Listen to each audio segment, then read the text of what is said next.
Well, we are pretty much at the end of all of the hype.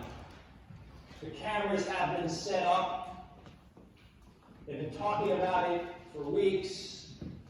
The lights are now lit. The focus has been set on the groundhog.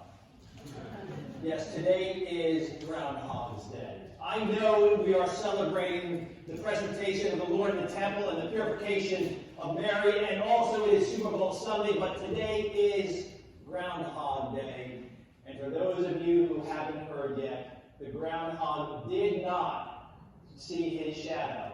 Which you know what that means. Early spring. Early spring, you got it. So and he knows, right? He's a trailblazer. He has blazed the way for how we now look at our weather and how we can look forward to spring coming. I mean, there are all these other groundhogs, and I've talked about that before. I think we've got Holbrook Hal, Malvern Mel, Staten Island Chuck, and a new one I heard this morning, which was Quigley Crog. But there's only one true groundhog, and that is... He's the one who didn't see his shadow. He has blazed the way for all of those others. Our lessons today put our focus on the one who has blazed the way for you and I, that is Jesus Christ.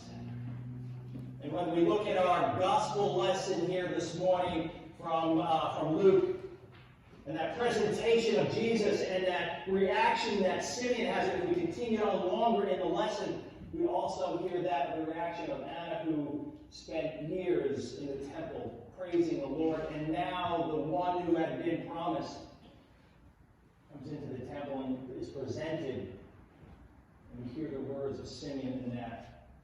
We also see the one Mary, the mother of Jesus, following the law, who comes in to be purified again, the purification, which was the right of the law as well, that she had to present herself to the priest, that she can now be out in public, now would be out again in the temple.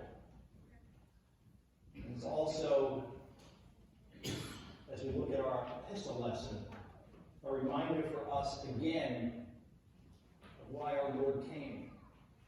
He came in the flesh, manifested in that flesh, which we celebrated just 40 days ago, which fits into that time period, which is why we're celebrating that this week. Manifested in the flesh, circumcised, who came and suffered, and shed his blood on the cross, and rose again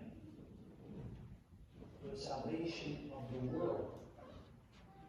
And so that you and I, who face that punishment of death because of our sins, no longer have to be bound and fearing death, or fearing the one who has the power over death in this life. Now go forth freed from that bondage, the body and blood of your Lord and Savior, Jesus Christ. But in addition to all those other days that I mentioned, all those other celebrations that we have here this day, there is one more actually, and it's called Candlemas. We don't celebrate that here, but what that is, and there are other churches around the area that do, this is the day that we are to take all of the candles that we have not used in the past year, or any of the new candles that we have here, and actually bless them for the liturgy for the rest of this year. It might be something that we might want to think about. Again, it's a reminder of that light that was entered into this world, that light that no darkness can overcome. Ruthie was born and raised in a small town in Louisiana. As Ruthie grew, she became a teacher. And she was well liked by everyone in her town. She was very outgoing and also very caring for those around her, which was even more important than her being outgoing. And she was liked by many, which is kind of what happens when there's someone who cares more about others, right? And just putting the focus on themselves. You Stephen ministers in your training over the months, seeing how important that is to care for others, especially those who are in deep need. So Ruthie had this thought that what a great way to remember those who have died already by offering a light for them. And so every Christmas Eve she would place a candle on the tombstone of those in this small cemetery. And she'd light it on Christmas Eve, and you'd see all the lights in the cemetery on Christmas Eve. Ruthie died at the age of 40, right before Christmas of that year. She died of cancer. Her parents were devastated. Her family was devastated. They really weren't sure how they could continue. And so when some of the townspeople came to the parents and said, "Are you going to continue Ruthie's tradition?" Mom said, "It's just too hard. I can't. Maybe next year, maybe in other years, but not this year." And so off they go to Christmas Eve Mass that night. And after leaving the church and they begin to head on home, remember it's a small town, they pass by that cemetery. They can't believe what they see. The entire cemetery has been lit with candles. The townspeople had gotten together and followed in that way that Ruthie had done for so many years. Ruthie had blazed the way for them. And they continued on in that tradition. In our epistle lesson here this morning, earlier in the verses, and actually in verse 10, the writer of Hebrews in the Greek, and in the ESV it speaks of the founder, but it also can be translated as the pioneer. And when you think of pioneers, I don't know who comes to your mind, but it's one that you follow, it's one that is kind of walking in your footsteps, one who has taken on maybe the same situations that you've had in your life. We can call them mentors as well, but whatever we call them, there are those who know of the places and the situations and maybe even the pain that you've experienced.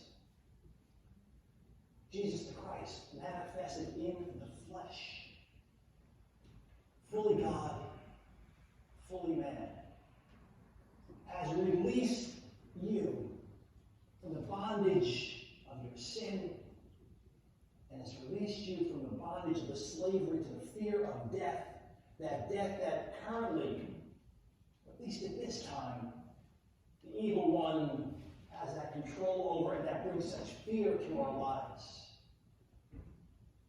You know what Ruthie did in that cemetery? To bring light to those who had died. Think about the life that your Savior gave for you on the cross, shedding his blood for you, blazing the way for your life here and forevermore. Blazing the way for the forgiveness of your sins, so that those sins, the punishment, no longer is held over you or as a bondage and as a penalty, but that you would have now been free from through what Christ has already done for you, and as a reminder of that through his word and sacrament that we share together.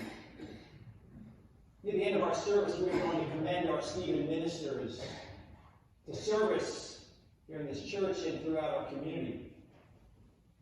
And the text that they have us look at as we commend, or actually a sermon that they had put together, was the text of Mark as Jesus heals those with leprosy. And those who come back, one, to offer thanks. But to those who have been healed, Jesus blazes the way for that healing. You see, the ministers will now blaze the way, joining Jesus in that healing process for those in whatever situation, in whatever place they find themselves in this life. And you, the rest of you, go forth as well, trusting in the one who gave his life for you, trusting in the one who took back his life for you, trusting in the one who in his death and his life, you have forgiveness of sins in life here now and forevermore. Amen. Now may the peace of God that passes all human understanding keep our hearts and minds in Christ Jesus now and forever.